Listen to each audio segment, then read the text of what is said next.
kolmanda pakini. No nii, kui eelmised 2 videot oleme väga palju rääkinud sellisest olulistest teemadest nagu näonahahooldus, toodete hügieeniline kasutamine, sellest, kuidas peab pintsleid ja kõiki vahendeid alati pesema, kuidas siis toitumisega näiteks oma näonahka klaariks hoida ja kuidas see kõik mõjutab meid, siis seekord sukeldume täielikku sellisesse dekoratiivkosmeetika maailma. Aitäh kõigile, kes on kasutanud #meigipidu ja endiselt kutsume veel kõiki üles siis oma katsetusi meiega jagama. Eriti siis nüüd selles pakis on eriti hea näha, mida te täna toimetate. Ja, sest et nüüd läheb päris asjaks ja päris keeruliseks. Nii et vaatame siis, mis teil pakis olid. No nii, kuna tänase video teema on siis silmameik, siis oleme teile kaasa pakkinud ripsmeduši ja silmalaineri. No võt, nüüd läheb alles huvitavaks, eks ole. Ja räägime siis üldiselt, et kust üldse silmameik tulnud on. Silmameigi ajalugu on tegelikult üsna pikk, et silmameiki kasutati juba vanas Egiptuses ja Mesopotaamias. Ja alguses ei kasutatud üldse ilu eesmärgil, vaid näiteks kurjade vaimude peletamiseks. Ja tegelikult oli ka praktiline selline eesmärk, et see silmameik siis aitas kaitsta päikesevalguse, kuumuse ja tuule eest. Sellisel ajal muidugi ei olnud olemas ju tooteid, et siis tehtigi seda silmavärvi sellistest kättesaadavatest ainetest. Näiteks üheks oli krokodillisünnik. Ja näiteks ka põletatud mandleid, siis mett kasutati ja vett ja erinevaid muid aineid ja siis segati kokku ja saati selline möks. Ja peale siis kanti kas loomaluudega, sarvedega, kihvadega, et mis siis kätte saadud siis olid. Ja nagu te ise siis arvata võite, siis see kõik kokku ei lõhnanud väga hästi. Ja oluline võib-olla siinkohal ka ära mainida, et tegelikult silmameik ei kasutanud mitte ainult naised, vaid ka mehed. Ja mingiks hetkeks kujunes ka see, et see silmameik näitas ka mõnes mõttes staatust, et seda said sellised võib-olla kõrgemad Egiptuse elanikud siis teha. Üks teada-tuntumaid laineri kasutajaid siis on Kleopatra. Ma arvan, et te kõik olete ajalooõpikutest tema pilti juba näinud. Ja öeldaksegi, et see nii-öelda cat-eye, et see selline silmakuju siis ongi üks kõige vanemaid meigitrikke. Kõige esimene kõigile kättesaadav sellisel kujul ripsmeduš loodi siis 1872 Prantsusmaal.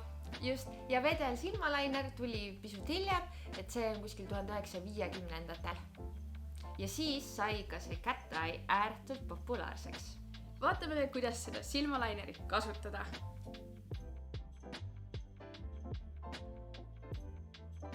No nii, hakkame siis vaatama, kuidas seda vedelat silmalainerit kasutada. Kui seda alguses avad, siis siin võib olla suhteliselt palju toodet selle pintsli peal, nii et ma soovitan siis natukene võib-olla vastu seda äärt, seda natukene vähemaks võtta, seda toodet. Esimese asjana üritame siis teha sellise hästi peenikese joone, täpselt siis siia, kus su ripsmed on. Hästi oluline on see, et ripsmete ja sinu tehtud joone vahel ei tohi jääda seda laugu paistma, muidu tekib siukene veider nagu topeltsilma efekt. Nii et see joon peab tulema siis hästi ripsmete peale.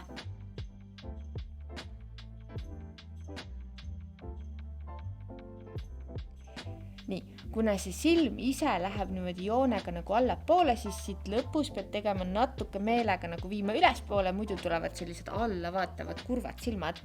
Nii et ma teen siit natuke vastupidi selle lõpu.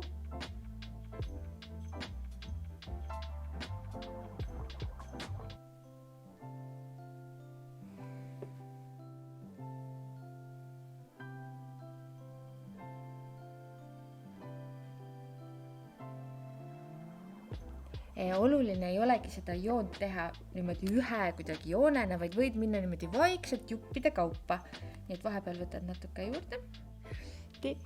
Nii, ja lähed niimoodi jupp ja kaupa.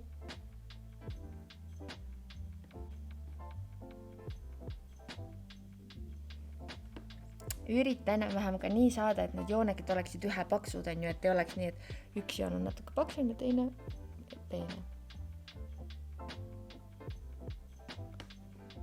Laineri eesmärk on siis tegelikult see, et ta jätab mulje, nagu sul oleks rohkem ripsmeid, et ripsmed siis tunduvad lopsakamad. Tänu sellele, et siis ripsmete tagant on nagu tumedalt ära värvitud. Nüüd, kui te tahate teha endale Kleopatra meiki ja selliste joont siis niimoodi pikemalt välja tõmmata, siis on hästi hea, et võtke endale abivahend üks selline sirge pintsel või mingi muu vahend ja pange endale siia ninanurka, silmanurka ja siis saate umbes selle joone kätte, kuhu see laineri joon siis võiks edasi minna. Eks nüüd ongi kõige keerulisem on siis see, et mõlemad laineri jooned oleksid umbes ühel kõrgusel ja ühesuguse kurviga, et mida võib alati teha on see, et sa võid teha endale silmad lahti, vaata peilse ja teed endale täpid ette, kus su lainer lõppema peaks. Nii, umbes siis siin. Ja teine nüüd üritame siis saada täpselt samasse kohta, et nad oleksid võimalikult sümmeetrilised. Nii, umbes siis siia. Ja hakkame tegema.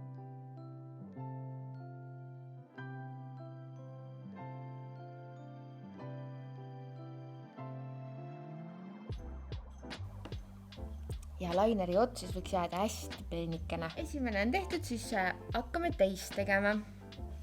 Ja teeme siis rahulikult tasakesi. Lainerit ei tohi siis teha, kui teil kiire on, et siis läheb kindlasti metsa, nii et proovime rahulikult ja vaikselt.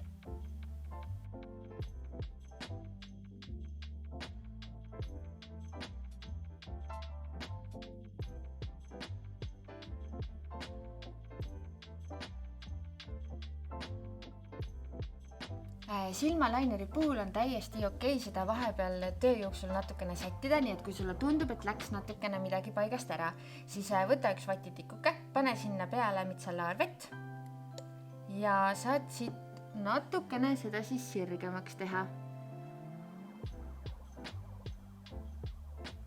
Et laineri joone puhul väike korrigeerimine on täiesti okei.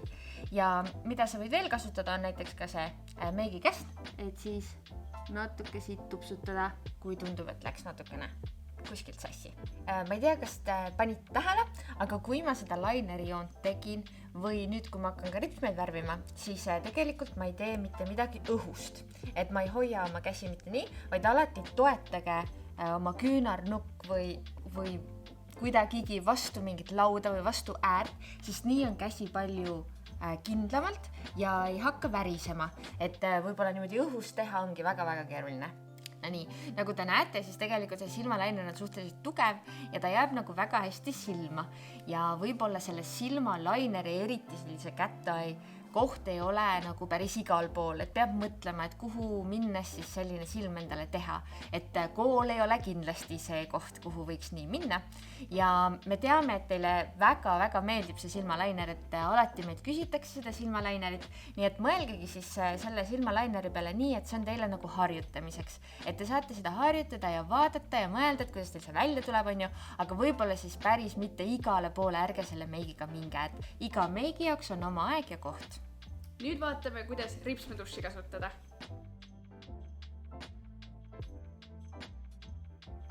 Enne kui me liigume oma teise tooteni, milleks on ripsmetuss, tahaksin teile südamele panna, et ripsmetussi ning silmalainerit ei tohiks mitte kellegi teisega jagada, et need võiksid olla teie isiklikud ja ei tohiks tegelikult jagada ei oma parimate sõbrannadega ega ka emaga. Kui tekib mingi olukord, et on vaja näiteks siis ripsmetussi jagada, siis hügieeni hoidmiseks ma soovitan teil kasutada siis selliseid eraldi ripsmeharjakesi. Üks asi, mida sa kindlasti ei tohiks oma ripsmetussiga teha, on selline pumpav liigutus. Et seda tehakse väga tihti, aga see ei ole tegelikult õige. Et kui sa niiviisi pumpad, siis tegelikult läheb lihtsalt hästi palju õhku siia ripsmetussi ja see ripsmetuss kuivab kiiremini ja läheb siis vanaks lihtsalt palju kiiremini kui muidu. Et kui ta ripsmetussi kasutad, siis võtta alati välja niiviisi keerates ja nii saadki ilusti värvi siia harja peale ja ripsmetuss ongi valmis kasutamiseks. Nii, ripsmeid siis värvitakse alt poolt ja võib teha siis selliste natuke sika-saka liigutustega ja lihtsalt kanda. Ripsmekarv on tegelikult loomulikult otsast valge, nii et tegelikult ükskõik, mis ripsmetussi sa kasutad, siis ikkagist jääb selline tunne, nagu ripsmed oleksid siis peale värvimist pikemad ja poksemad.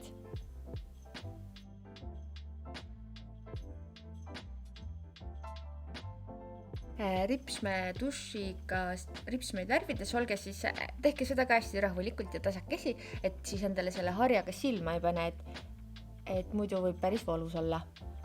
Nii et tasakesi lihtsalt kammiga ripsmeid läbi. Ja minule meeldib nii, et ma värvin siis siit nii ja siis ma pööran oma kätt ja värvin siis teiselt poolt nii, et võib-olla kui üritate nii värvida, et siis võib-olla vahel tuleb nina peale väike täpp. Kui te olete ülemised ripsmed ära värvinud, siis alumisi võib värvida, aga ei pea värvima. Aga minu soovitus on see, et enne kui te hakkate alumisi värvima, siis laske ülemistel ripsmetel ilusti ära kuivada. Ja kui teil peaks juhtuma kuskile mingi täpp, teen kuskil endale, siis ärge seda täppi niimoodi näpuga laiali aega, et muidu tuleb siia täppi asemel lihtsalt pikk triip. Nii et oodake natuke, kuni see ripsmeduš siin naha peal ära kuivab ning siis võtke see lihtsalt vatitiku ja mitsellaarveega õrnalt ära.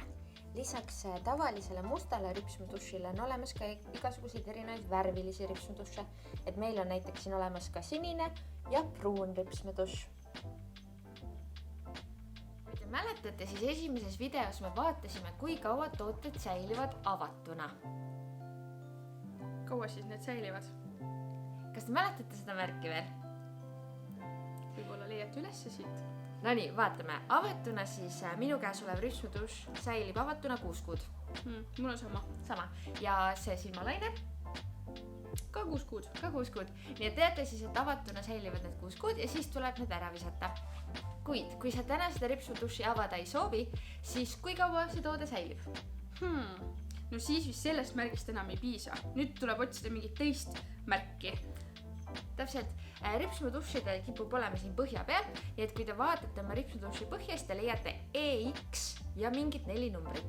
No nii. Mul on siin EX0724. 0724. No nii, 2 esimest numbrit tähistavad siis kuud. See on siis 7. kuu. Mis on siis juuli. Ja jaanuar, veebruar, märts, aprill, mai, juuni, juuli. Ja viimas 2 numbrit. 24 tähendab siis aastat. Aastal 2024. Nii et kui te seda siis ei ava, siis säilib see seni kaua, aga nii kui sa oled avanud, siis hakkad neid kuid lugema.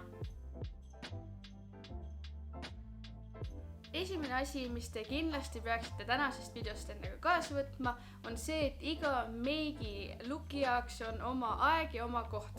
Võib-olla selle tumeda paksu silmalaineriga ei ole sobiv minna kooli. Teise asjana sa võiksid meelde jätta, et toodetel on säilivusajad.